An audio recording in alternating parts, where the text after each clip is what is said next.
y estamos tratando acá de encontrar al menos una explicación, ¿verdad? Con respecto a esto que pasó.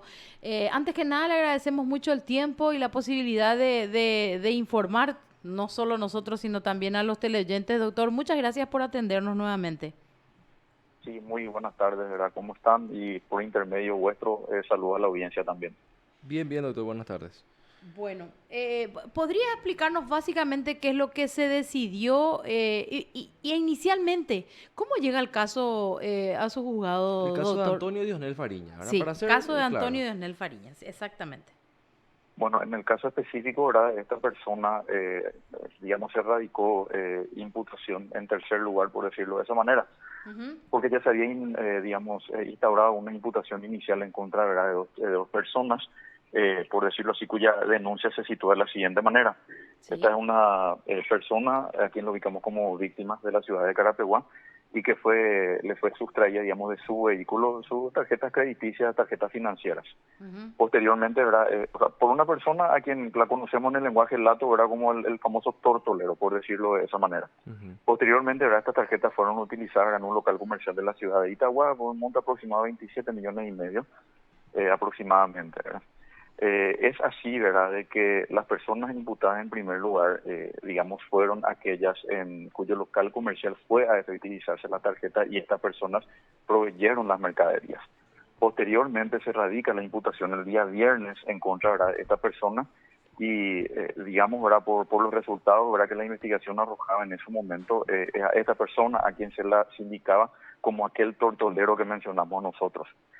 Efectivamente, el día de la imposición de medidas, que fue el día viernes, la defensa, y cumpliendo ahora el ministerio de su rol, presentó ahora los recaudos para hacer el descargo respectivo, digamos, en cuanto a que su defendido no sería el autor o partícipe de este hecho.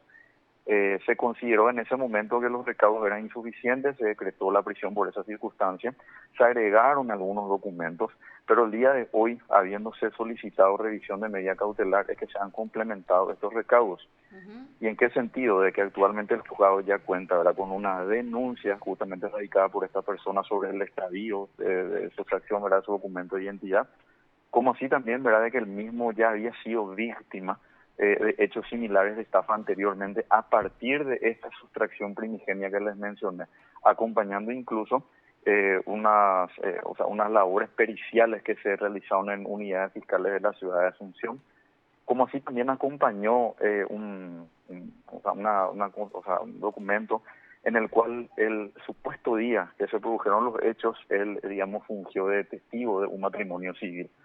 Entonces, Mm. con todos estos recaudos, el juzgado, ¿verdad?, ponderó ya el día de la fecha de que la medida cautelar idónea para sujetarlo a su proceso no es más la prisión preventiva, y en cuyo caso nosotros, ¿verdad?, decretamos el arresto domiciliario de esta persona. Doctor, Sí, pero quería, para entender nomás, sí. ¿Sí? ¿por qué el arresto domiciliario si es que, digamos, se han presentado ya algunas pruebas que, digamos, que en cierta manera acrediten que esta persona no estaba en el lugar al momento de cometerse el hecho? Pregunto, ¿no podía ser analizada otra medida menos gravosa incluso que el arresto?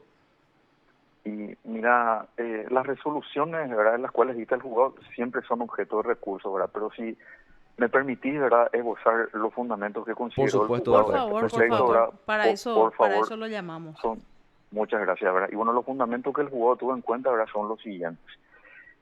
Por la etapa procesal en la que nos encontramos, que serían prácticamente el inicio de la etapa preparatoria en una causa penal reciente, el juzgado cree que aún existen muchas aristas de investigación que se tienen que ir analizando. Ujú. Es cierto, ¿verdad? Para la ciudadanía podría presentarse que esta persona efectivamente es inocente, pero yo jurídicamente en una resolución de medidas cautelar ante un requerimiento fiscal que sería antagónico, ¿verdad?, a lo que se pretende, ¿verdad? Pues es una imputación, ¿verdad? Sí, doctor. Yo no puedo ya, digamos, por decirlo de esta manera en lenguaje coloquial, mal y pronto, de plano ya declararle inocente, porque eso tampoco no me corresponde. Así A mí lo mismo. que me corresponde en este caso, ¿verdad?, es estimar en base a los hechos, a los elementos que contamos actualmente, para determinar cuál es la medida cautelar más idónea. ¿Y por qué le aplicamos el arresto domiciliario? A la siguiente circunstancia. Las otras personas que están procesadas también, ¿verdad?, fueron, digamos, beneficiadas con el arresto domiciliario dispuesto por el juzgado, que fue objeto de recurso por parte del Ministerio Público, porque el Ministerio Público requirió la prisión preventiva por todos los procesados.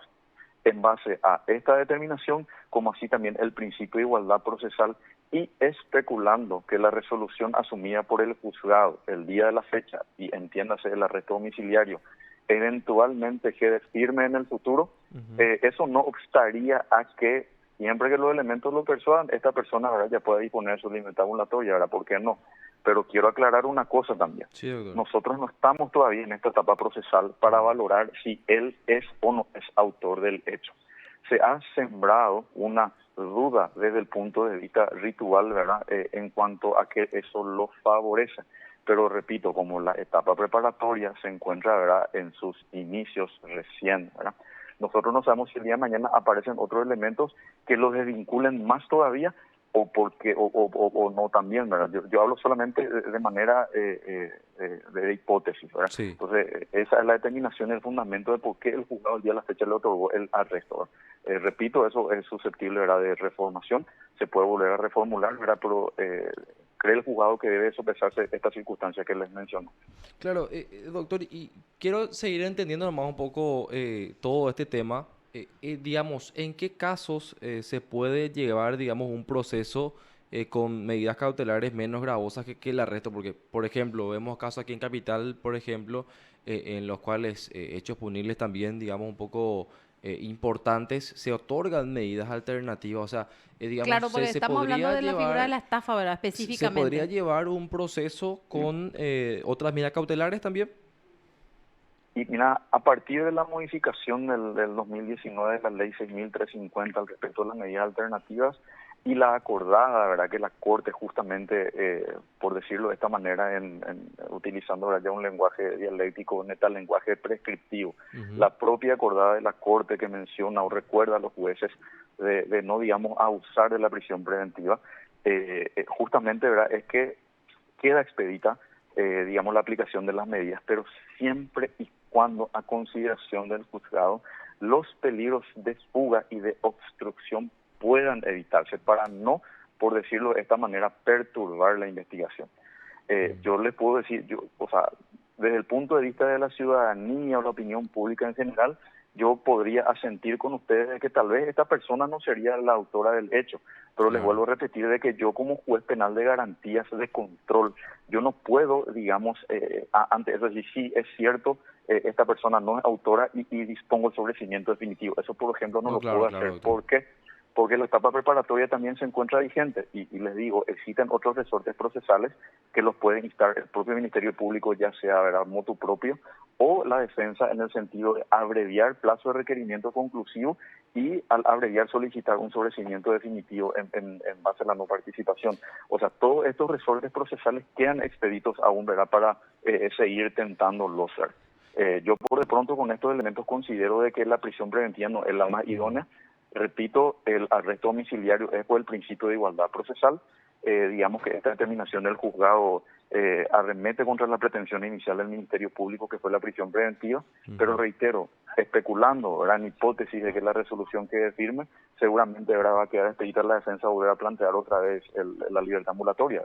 Doctor, ¿y en esta etapa no se puede analizar aún las pruebas que son planteadas o sí ya se pueden analizar? Porque estuve leyendo nada más y por eso te consulto, doctor, también esto, si es que es verdad que se presentó un video que acredita que esta persona estaba incluso en otra ciudad en el momento en el que ocurrió el hecho. Porque de ser así, si es que se puede analizar pruebas, me imagino que es una prueba lo suficientemente válida, no tal vez para decretar ya el sobreseimiento definitivo, pero sí por lo menos otorgarles medidas que a su vez también puedan asegurar que esta persona que aparentemente es inocente se pueda someter al proceso.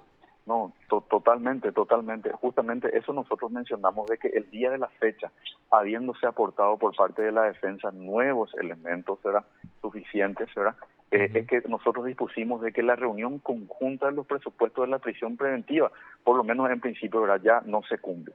Ya no se cumple. Mm. Reitero, ¿verdad?, y yo entiendo también la insistencia de por qué si es totalmente, o sea, lo que piensa la gente nomás me ubico, Claro, por claro, qué si es doctor. inocente ya no se le suelta. Seguramente eso es lo que está instaurado en la conciencia social, pero también, ¿verdad?, yo tengo algo que debo de cuidar en el sentido de sopesar un poquitito también, ¿verdad?, la investigación Eh, eh, Hoy es el día miércoles, supongamos que para la semana que viene, ¿verdad? Ya, digamos, sean allanadas, serán más cuestiones, ¿verdad? En las cuales la investigación tal vez adquiera otro matiz, otra dirección, se esclarezcan más algunas cuestiones y repito, hasta de oficio, ¿verdad? Se puede, digamos, reformular la medida cautelar. Yo sé que no, o sea, la ciudadanía tal vez, ¿verdad? Discrepe, pero procesalmente hablando y desde el punto de vista jurídico, el derecho es razón de ser, pero a veces estas razones, ¿verdad? Digamos, deben de respetar ciertos momentos procesales como es el que nosotros nos encontramos, ¿verdad?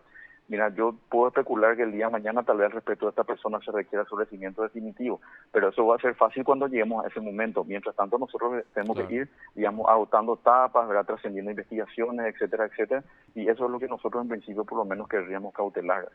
Doctor, te saluda Marcos Benítez. ¿Cómo está, doctor? Bien, Marcos, saludos. Una consulta nomás, haciendo una construcción sistémica y en conjunto valorando los requisitos de la prisión preventiva, y vos acabas de decirnos, ya no se cumplen con todos los requisitos de la prisión preventiva, y nosotros tenemos conocimientos también jurídicos que establecen, si no se cumplen las condiciones de la prisión preventiva, ya no se tiene que cumplir más también las condiciones de las medidas, de las otras medidas cautelares que son la alternativa y la sustitutiva. ¿Por qué?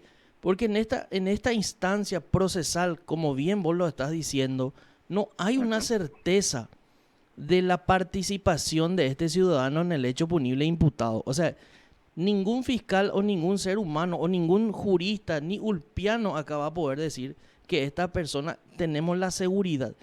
Y uno de los requisitos en el 242 es tener certeza de la participación del imputado en el hecho punible grave.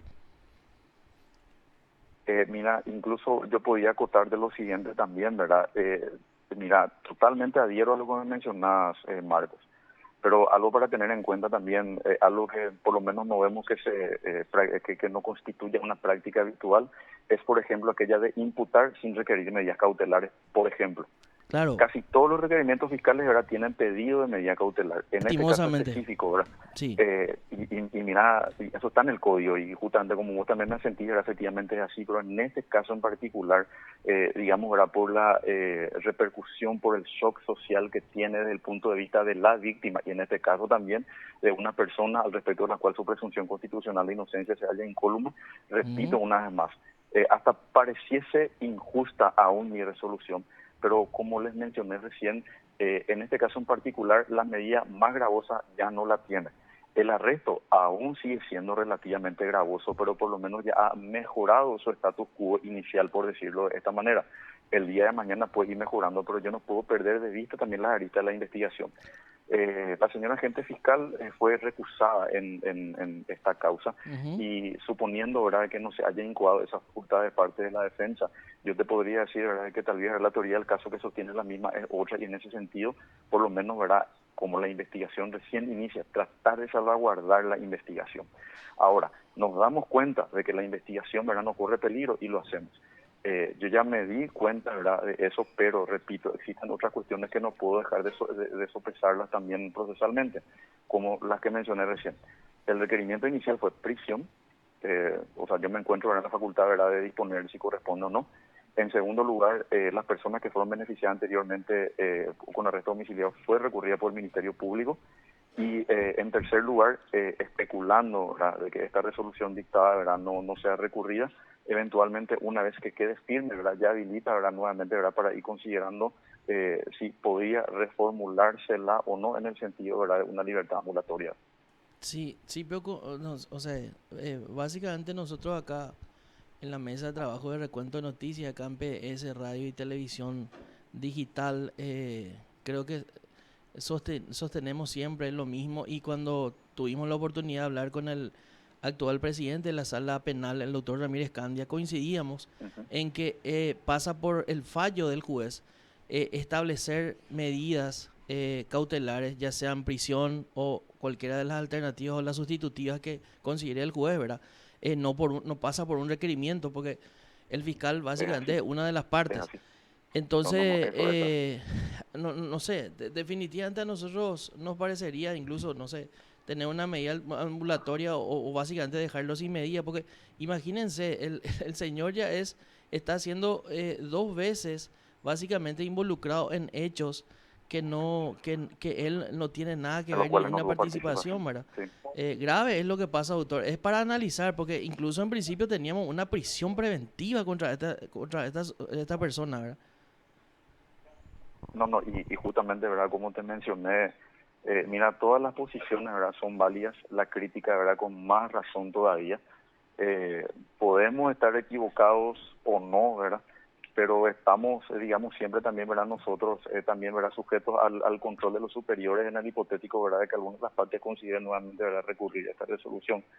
Eh, Mira, espectacular los fundamentos, ¿verdad? Que esgrime también en ese sentido.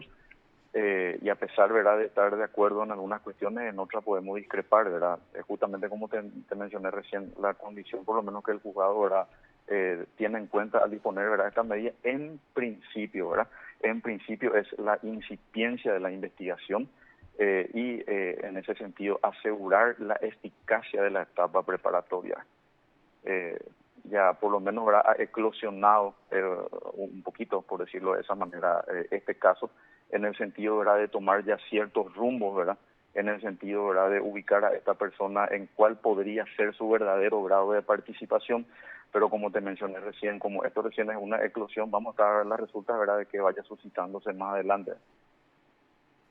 Bueno, doctor, te agradecemos mucho por tu tiempo, por la paciencia también, porque yo creo que es muy importante que los magistrados también, en cierta manera, no solamente hablen por sus fallos, sino que también a través de los medios de prensa puedan explicar la fundamentación de los mismos en términos simples, como vos bien lo dijiste también, por más de que obviamente haya posiciones disparejas, es importante este debate que sin duda alguna enriquece también y ayuda a esclarecer algunos puntos, ¿verdad? Así que te agradecemos bastante por tu tiempo, doctor.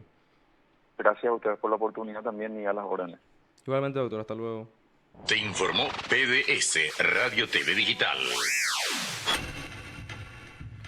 Bueno, era el juez de Carapeguá, Hilario Bustos, quien decretó el arresto domiciliario de esta persona que está procesada. Hablamos en realidad de Antonio Diosnel Fariña, que fue detenido, fue procesado, incluso tuvo por vía prisión preventiva, porque él había perdido su cédula y se lo vinculó en un caso de presunta estafa, Marta.